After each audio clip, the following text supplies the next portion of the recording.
नमस्ते प्रणाम दोस्तों, स्वागत है हमेशा की तरह एक और नई वीडियो में। आशा करती हूँ अच्छे होंगे। शुरू करती हूँ वीडियो। राजेश अपने पिता सेठ मोहनलाल का इकलौता बेटा था। मोहनलाल के पास बेशुमार दौलत थी। राजेश पर आधुनिकता का रंग हावी था। वैसे भी जिस घर में अनाप-शनाप दौलत हो वहां तरह तरह के ऐब और गंदी आदतें भी अपना घर बसा लेती हैं। राजेश अपने पिता के कारोबार में पार्टनर भी था, इसलिए वह अपने पिता के साथ व्यापार में पूरा हाथ बटाता था और काम के बाद पूरी अय्याशी करता था।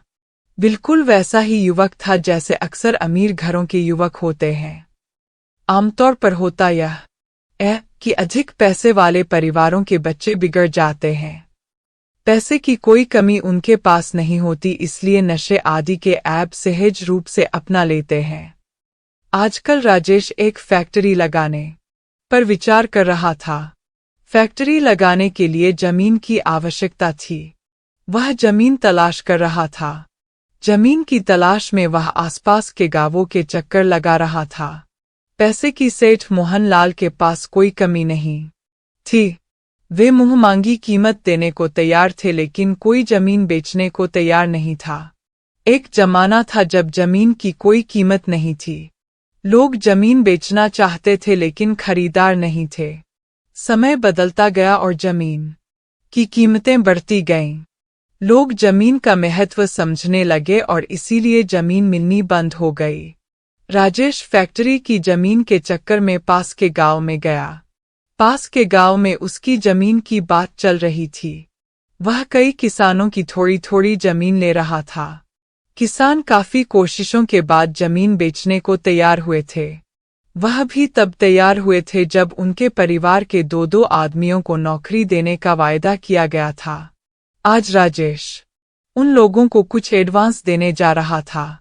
उसने नोटों का एक ब्रीफकेस पीछे वाली सीट पर रख दिया था।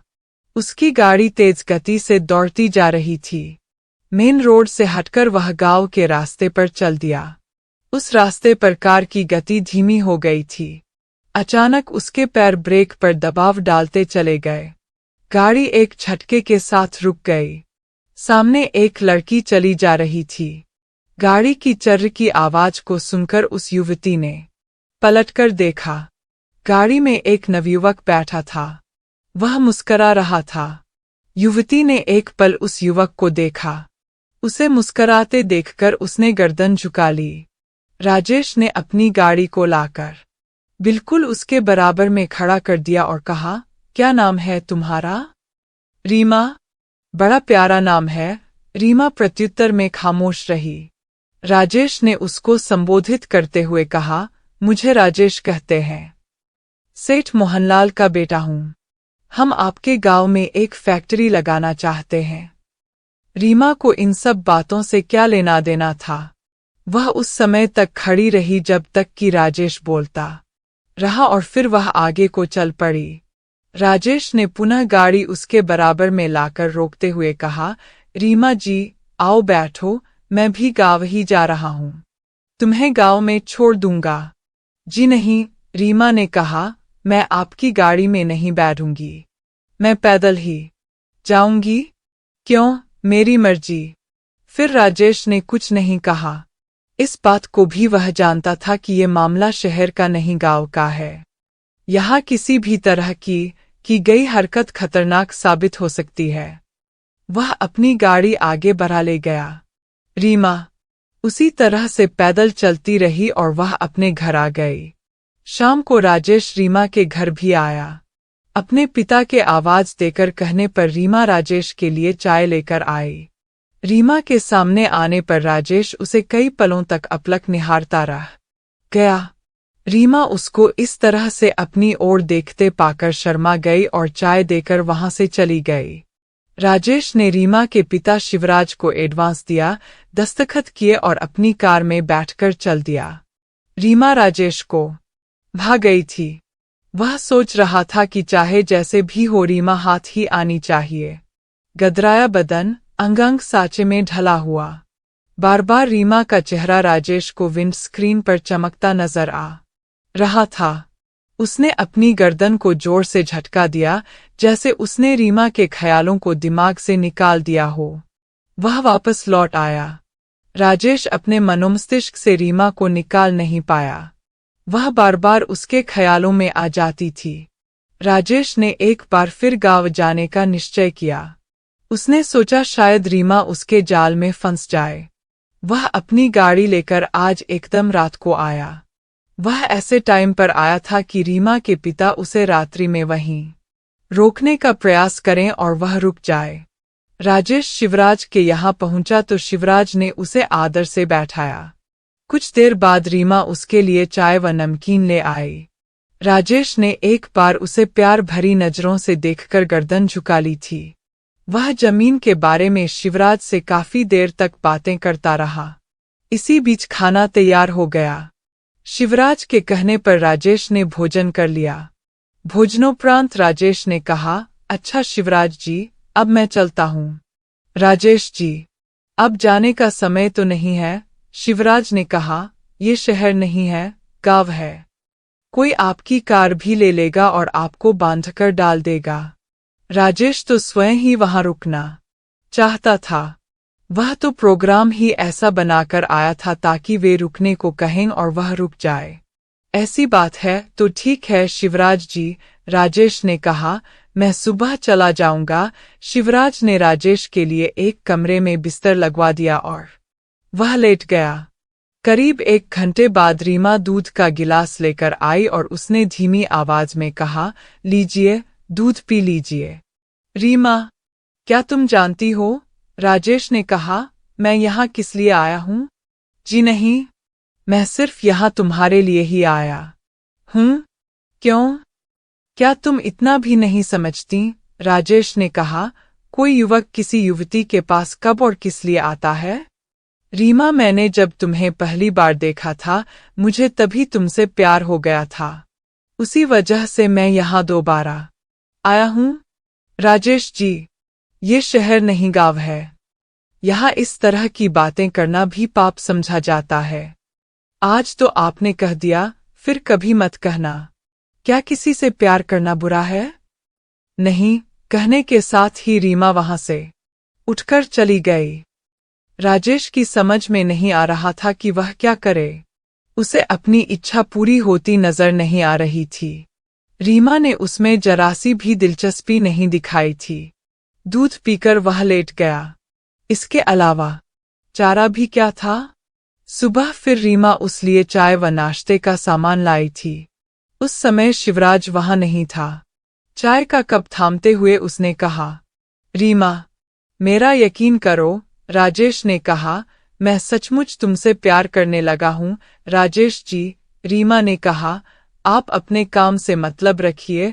इन बेफिजूल की बातों के लिए मेरे पास वक्त नहीं है। उसने मन निश्चय कर लिया था कि चाहे जैसे भी हो वह उसे पाएगा अवश्य। चाय पीकर वह चल दिया। कार में आकर बैठा। रीमा कहीं जा रही थी। उसने कहा, मैं कल दोपहर को तुम्हारा नदी पर इंतजार करूंगा। रीमा ने उसकी बात कहा या न में कोई उत्तर नहीं दिया। वह अपने रास्ते चली जा रही थी। राजेश गाड़ी स्टार्ट कर वहां से चला गया।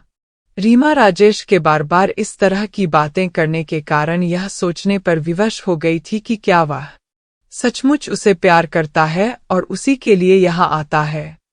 उसने अपने आप ही अपनी गर्दन को झटका दिया, जैसे अपने विचारों को अपने मन से निकालकर फेंक देना चाहती हो। मगर दूसरे दिन जब दोपहर हुई तो रीमा के कदम स्वयं ही नदी की ओर उठ गए। वह यह देखना चाहती थी कि क्या सचमुच राजेश वहां आया है। क्या वह सचमुच उसे प्यार करता है? ने देखा कि नदी किनारे राजेश की कार खड़ी थी और राजेश उसी की ओर देख रहा था। रीमा की समझ में नहीं आया कि अब वह क्या करे, उसकी ओर जाए या लौट जाए। रीमा के कदम अपने आप राजेश की ओर बढ़ते चले गए। कुछ ही देर में वह राजेश के पास आ गई। रीमा को देखकर राजेश प्रसन्न हो गया। उसके करीब आने पर उसने कहा, आओ रीमा, मैं तुम्हारे इंतजार में ही पलकें बिछाए बैठा था। राजेश जी, आप मुझे क्यों परेशान कर रहे हैं? रीमा ने कहा, मैं गांव की रहने वाली हूँ। यहाँ प्यार नाम की कोई चीज नहीं होती। आप मेरा ख्याल छोड़िए और अपना काम कीजिए। रीमा, राजेश ने कहा, तुम्हें भुला पाना मेरे वश में नहीं है, इसलिए मैं क्या करूं? रीमा इस बात से डर रही थी कि उस ओर यदि कोई आ गया तो वह बदनाम हो जाएगी। राजेश ने अपनी जेब से एक अंगूठी निकाली और रीमा की उंगली में लगभग जबरदस्ती करते हुए पहना दी और कहा, यह हमारे प्यार की पहली निशानी है। वह कभी अंगूठी को देख रही थी तो कभी राजेश को। उसकी समझ में नहीं आ रहा था कि वह क्या करे क्या न करे। रीमा ने वह अंगूठी उतारकर राजेश को देते हुए कहा, आप इसे वापस ले जाइए। कहने के साथ ही रीमा गांव की ओर चली गई। मैं कल भी इसी समय आऊंगा, राजेश ने इस बार कुछ तेज स्वर में कहा था। रीमा कुछ नहीं बोली। दूसरे दिन भी राजेश आया। रीमा भी उसके पास आई थी।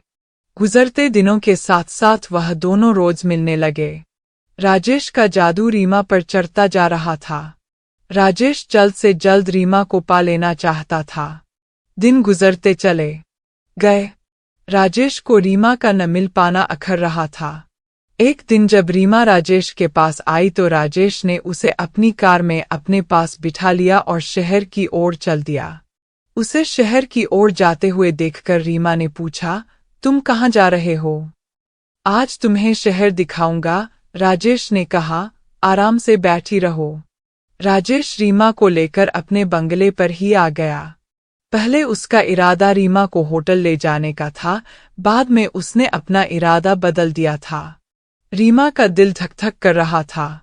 उसकी समझ में नहीं आ रहा था कि वह उसे यहाँ क्यों लाया है। वह यहाँ क्या करेगा यह भी उसकी समझ में नहीं आ रहा था। राजेश ने रीमा को अपनी बाहों में भर लिया और उसे अपने बिस्तर पर ले गया। राजेश, बोलो रीमा, यह सब मुझे पसंद नहीं है। रीमा ने कहा, नहीं मैं कोई गलत काम करूंगी, क्या तुम्हें मुझ पर विश्वास नहीं है? राजेश ने कहा, तुम चिंता क्यों कर रही हो? राजेश, बोलो, शादी से पहले यह सब मैं नहीं होने देंगी। रीमा ने कहा, मुझे मेरे घर पहुंचा दो। रीमा, राजेश ने कहा, तुम आओ तो सही, घबरा क्यों रही हो? रीमा के मना करते करते भी राजेश उसे बिस्तर पर ले गया और उसकी इच्छा के बिना ही उसने अपनी मनमानी कर ली। बेचारी रीमा, वह कुछ न कर पाई। और फिर उसके बाद जब भी राजेश की इच्छा होती गांव आ जाता और रीमा को ले जाता। अपनी इच्छा पूरी करके उसके घर छोड़ जाता। रीमा राजेश से बार बार शादी करने के लिए कहती और राजेश उसकी बात टाल जाता था। बीतते समय के साथ साथ रीमा को यह लगने लगा था कि वह शायद मां बनने वाली है। रीमा को जब पक्का यकीन हो गया कि वह राजेश के बच्चे की मां बनने वाली है तो उसने राजेश से कहा, राजेश, बोलो रीमा, अब शादी में देर करना उचित नहीं है। रीमा ने कहा, मुझे ऐसा लग रहा है कि मैं तुम्हारे बच्चे की मां बनने वाली हूं। ये तुम क्या कह रही हो? यह सच है? अच्छा, मैं जल्दी ही तुम्हारे साथ शादी करने की तैयारी करूंगा, राजेश ने कहा और वहां से चला गया। उसके बाद वह वहां नहीं आया। रीमा अब अधिक दिन तक इस बात को नहीं छुपा सकती थी। उसे अपने पिता शिवराज से यह बात बतानी पड़ी। शिवराज की समझ में नहीं आया कि वह क्या करे क्या न करे। फिर भी अपनी बेटी को लेकर वह मोहनलाल के यहाँ आया। मोहनलाल उस समय घर पर ही था। उसने शिवराज की ओर देखते हुए कहा, आओ शिवराज जी, कैसे आना हुआ? सेठ जी, राजेश जी हैं? वो तो फैक्ट्री गया है। मोहनलाल ने कहा, बैठो, बात क्या है? सेठ जी, राजेश जी ने मेरी बेटी रीमा से प्यार किया है, इससे शादी का वादा किया था। अब ये उसके बच्चे की मां बनने वाली है। शिवराज एक ही सांस में कहता चला गया कि ओह! सेठ मोहनलाल गहरी सोच में डूब गए। फिर बोले, शिवराज जी, तुम उससे बात कर लो। यदि वह रीमा बेटी से विवाह करना चाहता है तो मुझे कोई ऐतराज नहीं है। मेरा इकलौता बेटा है, मैं तो उसकी खुशी चाहता हूं। शिवराज अपनी बेटी को लेकर वहीं रुक गया। उसे राजेश की प्रतीक्षा तो करनी ही थी। राजेश रात को लगभग 10 बजे आया। उसके आने पर मोहनलाल ने राजेश से कहा, राजेश। Yes daddy. देखो, मोहनलाल ने कहा, शिवराज और उसकी बेटी आए हैं। वे तुम्हारा इंतजार कर रहे हैं। राजेश पर इस बात का कोई फर्क नहीं पड़ा था। वह ड्राइंग रूम में आया। शिवराज और रीमा वहां बैठे हुए थे। राजेश ने उन लोगों की ओर देखा और कहा, कहिए शिवराज जी, कैसे आना हुआ? पैसा तो मैं आपको दे आया था। राजेश जी, रीमा कह रही थी। शिवराज ने कहा, आप और यह प्यार करते थे। आपने इससे शादी करने का वायदा भी किया था। ये आपके बच्चे का बोझ उठाए घूम रही है। अब आप यह बताएं कि कब शादी कर रहे हैं? शिवराज जी, राजेश ने कहा, आप कैसी बातें कर रहे हैं? मैं भला इससे शादी की बात क्यों करूंगा? यदि आपको कुछ धन का लालच है तो वैसे ही मांग लीजिए, मैं दे दूंगा। लेकिन इस तरह इल्जाम तो मत लगाइए। राजेश जी, शिवराज ने कहा, भला ऐसी कौन लड़की होगी जो स्वयं अपनी बेइज्जती कराएगी? इस तरह का जवाब देकर हमारी इज्जत से मत खेलो। देखो शिवराज जी, मैं यह सब न तो बर्दाश्त करूंगा और नहीं मैं इस तरह से शादी ही करूंगा। आप जहां चाहें इसकी शादी कर दीजिए। हाँ, यदि पैसों की बात है तो मैं दे दूंगा। शिवराज और रोमा, उन दोनों के पास अब सिवाय रोने के और क्या चारा था। राजेश तो साफ साफ मुकर गया था। चलो बेटी, शिवराज ने कहा, इससे और कुछ कहने का कोई लाभ नहीं है। यह किसी सेठ की कोठी नहीं, रावण की लंका है। राजेश को शिवराज के यह शब्द नागवार लगे, लेकिन वह खामोश रहा। वे उठकर चल दिए। वे उनकी कोठी से बाहर निकल आए और एक ओर चल दिए। रात्रि के 11:30 बज रहे थे। उसकी समझ में यह नहीं आ रहा था कि वह इस समय अपनी बेटी को लेकर कहाँ जाए। वह इस बात को जानता था कि मोहनलाल से भी कुछ कहने का कोई लाभ नहीं है, क्योंकि उसने तो पहले ही कह दिया था कि अगर राजेश शादी करना चाहे तो मुझे कोई एतराज नहीं है, और जब राजेश ने मना कर दिया तो फिर वह हाँ कैसे करेगा। जैसे ही वह कोठी से बाहर आया उसे उनका एक ड्राइवर मिला। वह उनके पास आकर बोला, शिवराज जी। शिवराज ने उसकी ओर प्रश्नात्मक दृष्टि से देखा। उसने 1-2 बार उसे देखा था। उसे मालूम था कि वह मोहनलाल का ड्राइवर था। मेरा नाम दीपक है, मैं ड्राइवर। हमसे क्या काम है? मैंने आप लोगों की और राजेश की सब बातें सुन ली हैं। दीपक ने कहा, मैं जानता हूं कि आप और आपकी बेटी जो कुछ कह रहे हैं वह एकदम सत्य है। ये सेठ का बिगडैल बेटा इसी तरह से लोगों की लड़कियों की इज्जत खराब करता फिरता है और बाद में लोगों की इज्जत को पैसों से तौलने लगता है। उसके बाद किसी के पास करने को कुछ नहीं रह जाता है। इस समय आप लोग परेशान भी हैं और रात्रि का समय भी है। यदि आप लोग हर्ज न समझे तो मेरे घर चलिए, सुबह चले जाइएगा। शिवराज ने एक पल के लिए कुछ सोचा और फिर स्वीकृति में सिर हिलाते हुए कहा, ठीक है, चलिए। दीपक उनको अपने साथ लेकर चल दिया। रीमा बराबर आंसू बहाए जा रही थी। उसके पास सिवाय आंसू बहाने के और चारा भी क्या था। शिवराज की स्थिति बड़ी खराब थी। उसकी समझ में नहीं आ रहा था कि वह अपनी बेटी का क्या करे। उसके कारण वह कहीं का नहीं रह गया था।